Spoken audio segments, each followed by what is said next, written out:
नमस्कार, आप देख रहे हैं 4 PM। मैं हूं आपके साथ सिमरन। इस बुलेटिन में हम बात करेंगे देश और दुनिया की तमाम बड़ी खबरों की, लेकिन उससे पहले एक नजर आज की मुख्य सुर्खियों पर। चुनाव नतीजों से पहले कांग्रेस के राष्ट्रीय अध्यक्ष मल्लिकार्जुन खड़गे का बड़ा दावा, कहा इंडिया ब्लॉक को मिलेगी 273 से अधिक सीटें। अखिलेश यादव ने कार्यकर्ताओं से की खास अपील, कहा भाजपाइयों के किसी बहकावे में ना आए, सतर्क रहें। कांग्रेस नेता सुरेंद्र राजपूत का बड़ा बयान, कहा जनता अपने नेतृत्व में इंडिया गठबंधन को जिता रही है चुनाव। अरविंद केजरीवाल का बड़ा बयान, कहा नरेंद्र मोदी को हो गया है अहंकार, खुद को घोषित किया भगवान। आरजेडी नेता मनोज झा ने पीएम मोदी की तस्वीरों पर कसा तंज, कहा कैमरे के अधीन है पीएम मोदी, लगे होंगे 8 से 10 कैमरे।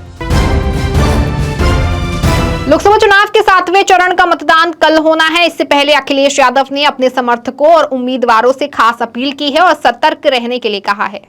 लोकसभा चुनाव में शनिवार को 7वें और आखिरी चरण का मतदान है। इससे पहले समाजवादी पार्टी के अध्यक्ष अखिलेश यादव ने अपने कार्यकर्ताओं और उम्मीदवारों के लिए एक संदेश जारी किया।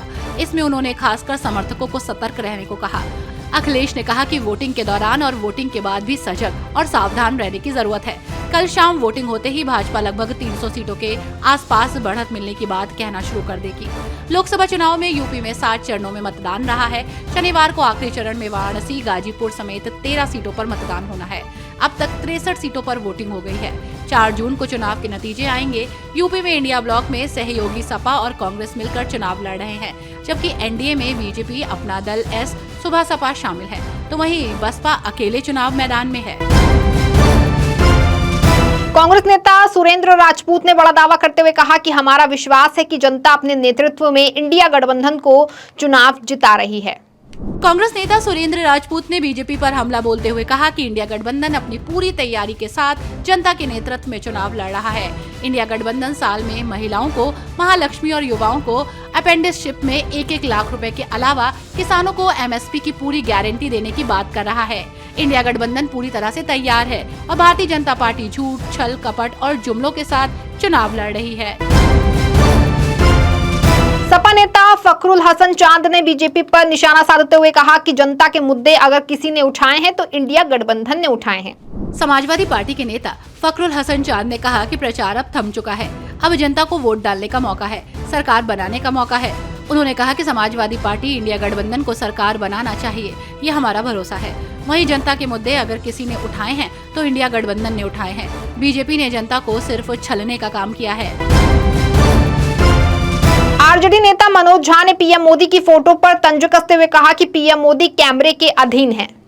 आरजेडी नेता मनोज झा ने पीएम मोदी पर जमकर निशाना साधा। उन्होंने कहा कि हमने पीएम मोदी की तस्वीर देखी, कम से कम 8-10 कैमरे तो वो लेकर गए होंगे।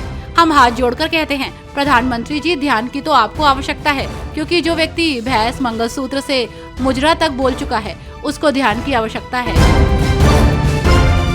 सुप्रिया सुले ने बीजेपी पर जमकर निशाना साधते हुए कहा कि बीजेपी सरकार के पास आम आदमी के सवालों के लिए समय नहीं है।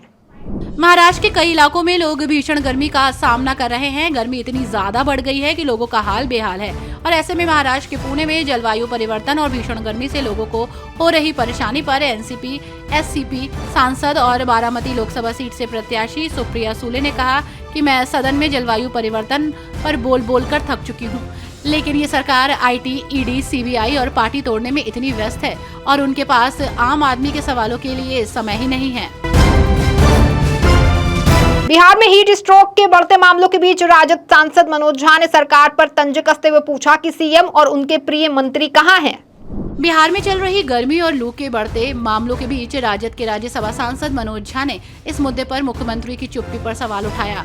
उन्होंने कहा कि बिहार का कोई जिला नहीं जहां से हमें मौत की खबर नहीं मिल रही है।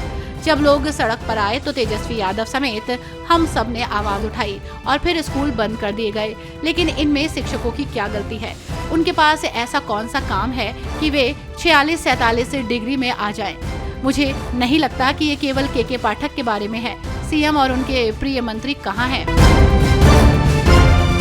कर्नाटक अश्लील वीडियो मामले को लेकर गृह मंत्री जी परमेश्वर ने बड़ा बयान देते हुए कहा कि कानून के मुताबिक कार्रवाई होगी। कर्नाटक के गृह मंत्री जी परमेश्वर ने प्रज्वल रेवन्ना की भारत वापसी पर टिप्पणी की। उन्होंने कहा कि कानून के अनुसार आगे की कार्रवाई की जाएगी।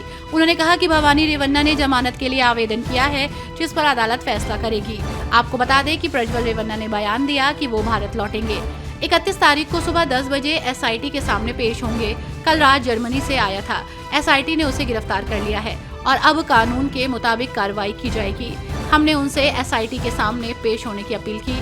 अगर कोई इसमें शामिल है तो एसआईटी के सामने आकर अपना बयान दे।